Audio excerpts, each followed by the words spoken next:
Hello everyone, I'm here today to show a little bit of the Iliatha painting scheme I devised up for my Scinari Cathallar for the Lumineth Realm Lords. Today I'm going to be showing how I decided to paint it, some of the reasons I decided to paint it in the process. This model is a beautiful model, and then this is how I decided to paint my other Iliatha Warden. Just in this example, I found the paint scheme awesome in the book for it, so I decided to try and do an entire army in the paint scheme. It's quite the undertaking, but it's really fun getting to do that kind of color scheme. And two of the main features are the almost teal blue and the dark reds and oranges, so I have to apply those colors to a leader, and I want her to still stand out amongst the crowd a little bit. But a beautiful model.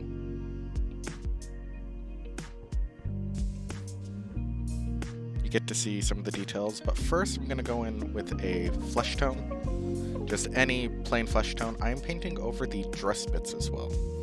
The reason I'm doing this is I'm going to layer on the color over so that I can make it more of a translucent effect, hopefully. So just applying the flesh shade everywhere where basically the skin is touching the cloth. I apply it everywhere just so I have an even coat. But the fabric on her, I imagine, is slightly sheerer, which is why it's starting to flow so well in the wind, which is why I wanted to apply the skin tone first, just to get a base layer so I can add a translucent color to. I decided while the skin was drying, I would start working on the coals that are making the smoke. At this point, I don't mind if I'm being a little bit messy. I'm going to be covering all of that pretty easily. Here I am just adding some of the extra black onto the rock just to give a little definition so I can see it better when I actually go and finish it. But that entire chalice is going to be gold, so I don't mind doing that. I decided the face wanted another coat, just something a little bit more vibrant, before I painted on purple again, so it's a little bit of a touch-up in areas. The purple I'm using is Army Painter's Ooze Purple. This is the first time I've been using Army Painter's paints. I mostly use Games Workshop's. And I wanted to see how it functions. So going up in a little bit of a time lapse, you get to see I've watered it down a lot. It's a very thin paint now on my wet palette, and then I'm just applying it into the areas, mostly amongst the cape, where you're not going to be seeing much skin and the fabric's going to be showing against the same fabric. But then in the areas, I'm trying to keep it lighter where it's touching her body. Here we go, seeing how I'm starting to attempt the face. The face is going to be the most delicate part of the model, and in the before pictures you can see, yeah, here I make a small mistake, and I didn't love the amount of wet paint I did, so I just took a other wet brush that I had with no paint on it, use that to pull up the purple paint. There it is with some of the layers unpainted. Now we're moving on to look at the armor. So, one of the highlights of the Iliatha paint scheme is the blue and red color scheme, and I wasn't necessarily going to work in the red as much, but I did want to work in the blue. So here's me mixing on my wet palette how I wanted to achieve the slightly teal blue, using Gauss Blaster green, and almost any blue would work as long as it has a slightly greenish tinge. And I mix that up, and I apply that to the bottom, it's not a tassel, but it's the trim of the dress. And I apply this pretty loose. And then here is the blue that's all finished amongst the trim. It looks fantastic in the stage, but I'm going to deepen it and darken it with using another layer once it dries, a little bit of normal oil and some gold. And here is where I decided to fit in the red color. I decided to give her a very vibrant red hair color.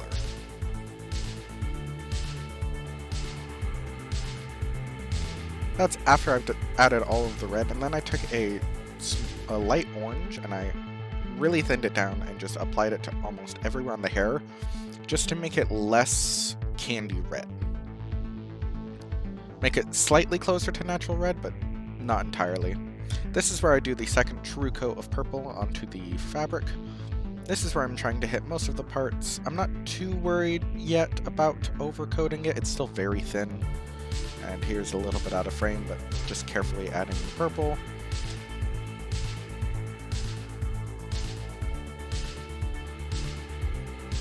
Here, I'm adding it to her chest area, and I decide that I want some areas that are along her neck area to be slightly more translucent.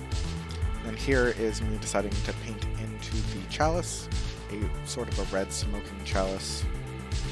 There wasn't much there. Here's me adding some of the purple to her face. I'm imagining it is being very thin, so I'm trying to go in very light layers. I'm touching it up. I've slightly over-thinned it at points working with it. It's also a new paint, so it's getting used to working with a new paint consistency that you're not used to. And here I'm adding a slight orange to the different parts of the hair. Here's the finished product, and now I'm going on again with a yellow, but trying to be even neater in the hair, just barely touching the different tops of the braid to highlight the hair.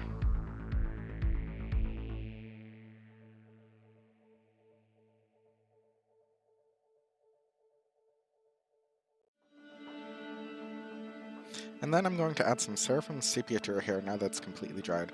This is hopefully going to hit the recesses, but also using a shade you can kind of make the tones match each other a little bit easier. And now I'm going to be taking some Nolan oil to this blue.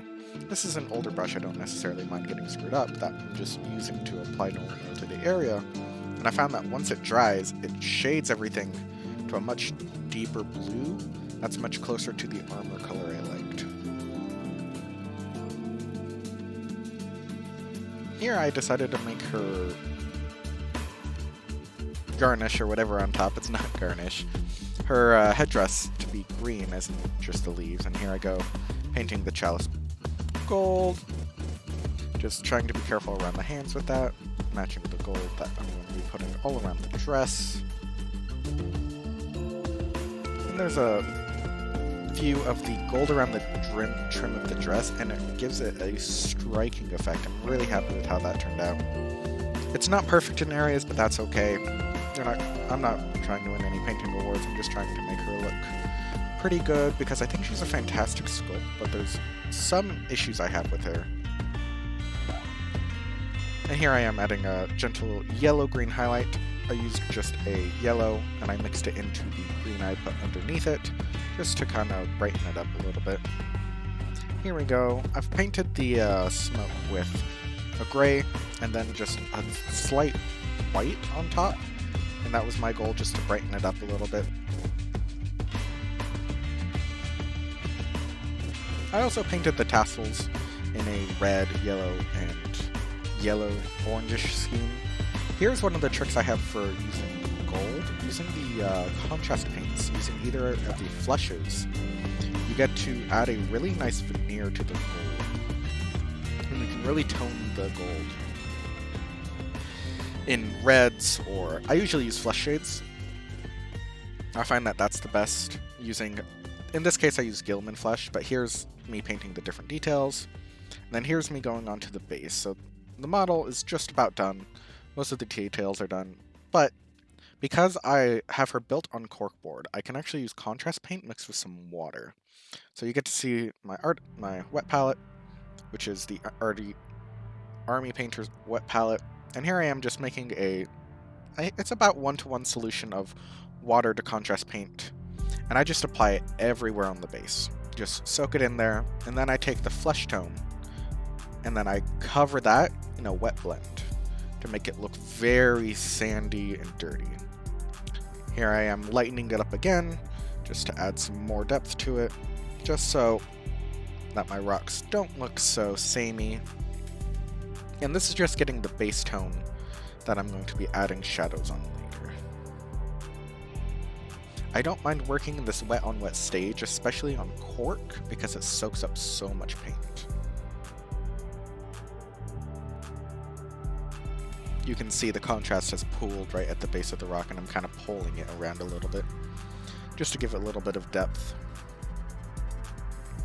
Here's my cleaned porcelain dish. I really like using porcelain for contrast paints, and while I'm basing, because I can add the glue or the contrast paints, and porcelain doesn't stick to anything. So instead of using a plastic palette, which you can still use, it's just easier cleanup for me later.